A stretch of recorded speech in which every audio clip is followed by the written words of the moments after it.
ఆయన లోకాన్ని ప్రేమించాడు. లోకం అంటే మనకు తెలుసు, గురజాడ అప్పారావు గారు చెప్పారు, లోకం అంటే మట్టి కాదు, లోకం అంటే మనుషులని. లోకం అంటే దేవుని దృష్టికి మనుషులు. ఆయన నువ్వు ఏ స్థలంలో ఉన్నా దేవుడు నిన్ను ప్రేమిస్తా ఉన్నాడు. దేవునికి కులము లేదు, దేవునికి మతము లేదు.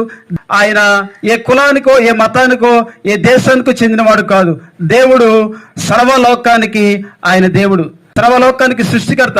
ఆయన నిన్ను ప్రేమించడానికి గల ప్రధాన కారణం ఏంటంటే మనందరం కూడా దేవుని చేత ఈ లోకానికి పంపించబడ్డాం. మరలా తన ఇంటికే చేరాలని దేవాది దేవుడు నిన్ను ప్రేమించి నీ కొరకు ఈ లోకానికి ఆయన పరిశుద్ధంగా జన్మించాడు. యేసుక్రీస్తు ప్రభువారి జీవితాన్ని చూస్తే ఆయన పుట్టుకలో పరిశుద్ధత ఉంది, పాపము లేకుండా పుట్టాడు. ఆయన జీవితంలో పరిశుద్ధత ఉంది. అబద్ధం ఆడకుండా, మోసం చేయకుండా, ద్రోహం చేయకుండా ఆయన నీతిగా బ్రతికాడు. ఆయన మరణించాడు, మరణాన్ని గెలిచి తిరిగి లేచాడు. ఆయన